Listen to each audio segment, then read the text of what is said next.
Assalamualaikum Ustadz Muhammad Joban. Waalaikumsalam warahmatullahi wabarakatuh. Masya Allah. Sudah di mana nih Ustadz Muhammad Joban? Lagi di Lombok, Masya Allah. Menikmati Lombok. udara bagus. Oh, udara bagus ya. Masjidnya banyak di sana tuh Ustadz. Tapi saya bilang tadi entah. Sholat subuh di masjid tadi di sana atau cemana Ustadz? Ya, di masjid. Gila. Masya Allah, para pendengar ini juga pengen tahu ya, perjalanan Ustadz Muhammad Joban dari beberapa kota di Jawa Barat, Jawa Timur maupun sekarang sudah sampai Lombok.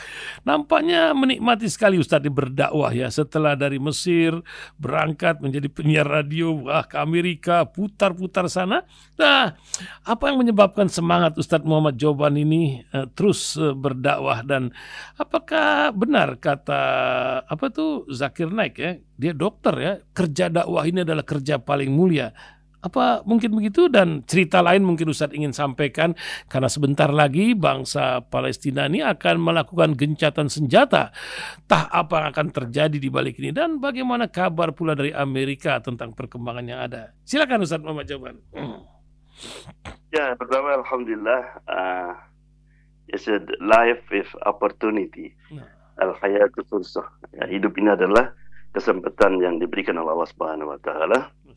Jadi selama kita sehat, afiat, diberi kesempatan, ya kita lakukan. Kemudian dakwah ini kan tugas para anbiya, ya, para rasul, ya. Ya alhamdulillah, kita singgah di beberapa masjid, di beberapa ketemu dengan kawan-kawan lama, ya. Kemudian juga ada pertemuan juga dengan alumni Azhar di Jakarta. Ya, kan. Kemudian kita merasa gembira dengan keadaan sekarang di Gaza. Mudah-mudahan janji dari Amerika sama Israel itu benar. Namun demikian, inna ma'al usri yusra. Jadi janji Allah itu pasti terjadi. Dan dari segi apapun, meskipun korban yang demikian banyak, tapi alhamdulillah, the goal, tujuan daripada Zionis tidak berhasil. Ya. Itu semua adalah akibat daripada ketabahan, kesabaran orang-orang Gaza, dan juga kepercayaan mereka kepada Allah Subhanahu wa taala. Ya. Adapun berita dari langit yang ingin saya sampaikan, silakan Ustaz. Allah Subhanahu wa taala di dalam Al-Qur'an itu sering bersumpah, tapi kita kadang-kadang kurang memperhatikan. Orang aja kalau bersumpah kita perhatikan, ya. Allah ketika bersumpah, ya kita harus perhatikan dengan apa Allah itu bersumpah, kemudian apa tujuan daripada sumpah itu. Ya, sebagai contoh pada berita ini, Allah bersumpah dalam surat Asy-Syams, wasyamsi waduhaha. Ya, demi matahari dan keterangannya ketika siang. Kemudian wal qamari wa ma tala dan sebagainya. Artinya kalau kita perhatikan, Allah bersumpah dengan 7 benda-benda yang lebih besar daripada manusia. Ya, wasyamsi, kemudian demi matahari, bulan, siang, malam, bumi, ya. Kemudian jiwa, wa nafsi wa masawaha fa alhamaha fujuraha. Apa tujuan sumpah itu? Ayat qad aflaha man zakkaha. Itu tujuannya. Qad aflaha, falah artinya sukses, berhasil, menang. Beruntunglah, menanglah, berhasillah orang-orang yang mensucikan jiwa.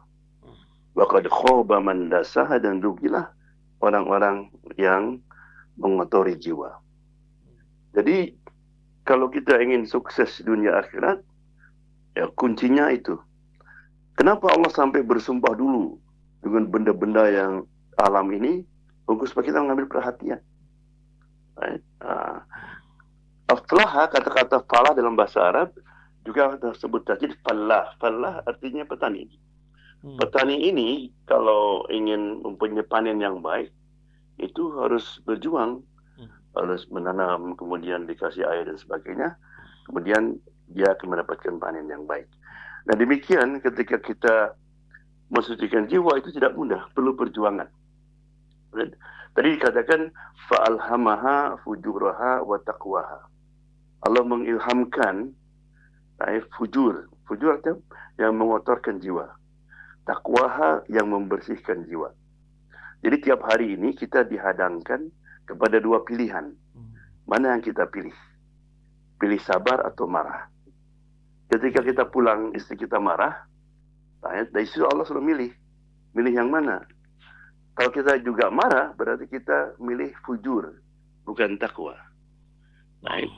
Ketika apapun kita hadapi, itu selalu ada dua pilihan. Nah, untuk memilih membersihkan jiwa ini tidak mudah, karena ada tiga nafsul ammarah, nafsul lawamah, dan nafsul mutmainnah. Yang paling rendah adalah nafsul ammarah. Nafsul ammarah itu Allah berikan kepada kita secara fitrah, karena kita perlu memang. Karena kalau enggak ada nafsul ammarah, nanti istri kita, anak gadis kita diambil orang, kita diam saja, kan? Jadi kadang-kadang kita perlu nafsu, perlu melarang. Kemudian juga kalau nggak ada nafsul ammarah, ini nggak ada radio rosil, nggak ada internet, nggak ada apa-apa. Nah, Islam datang untuk mengarahkan nafsul ammarah itu. Karena nafsul ammarah ini inginnya ammarah bisu, mengajak kepada perbuatan yang buruk. Oleh karena itu, maka zaman dulu, agar supaya si anak bayi itu bisa disapih, itu perjuangan bagi seorang ibu. Orang ibu sangat sayangnya, karena kalau sekarang, nggak tahu zaman sekarang. Zaman dulu saya masih ingat adik saya menangis semalaman. Karena untuk mensapi itu, dia menaruh sesuatu yang pahit di susunya itu. Jadam apa itu? Jadamnya ya. Tapi kalau nggak begitu, si bayi akan nyusu terus. Itu mungkin Pak Ihsan belum pernah dengar. Dulu saya waktu masih kecil, di Purwakarta, itu ada seorang anak di SD masih nyusu. Masya Allah. Karena sayangnya si ibu kepada si anak itu, nggak mau melihat dia nangis, nyusu terus. Sampai akhirnya Pak Lurah untuk harus menyetop itu ya. Ini menunjukkan kalau kita nggak bisa melawan hawa nafsu, itu kita sulit untuk bisa sukses. Right? Wa amma man khafa maqama rabbi wa nahan nafsa. Kita kata nahan dari bahasa Indonesia. Nahan nafsa artinya menahan nafsu anil hawa untuk tidak jatuh. Right? Makanya kalau kita bisa melawan hawa nafsu, bilang no, tidak, itu akan meningkat menjadi nafsul lawamah. Nafsul lawamah dikatakan talawam, artinya nafsu yang merasa menyesal, nafsu yang condemn. Jadi kalau kita berbuat salah, kita menyesal. Sekarang kita, kepada pendengar ingin tahu, saya ini levelnya mana? Masih di bawah nafsul ammarah atau nafsul lawamah? Kalau kita berbuat dosa, kita tidak merasa dosa, malah kita bangga, itu kita berarti berbahaya.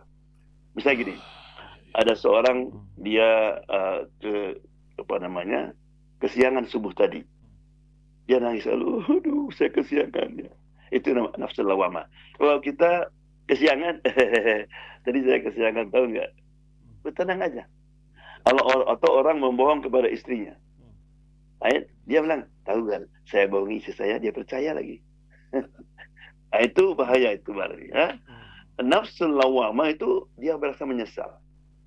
Ketika kita berjuang, setiap kita mau korupsi, membohong, mau menyebarkan hoax, dan kita tahan. No.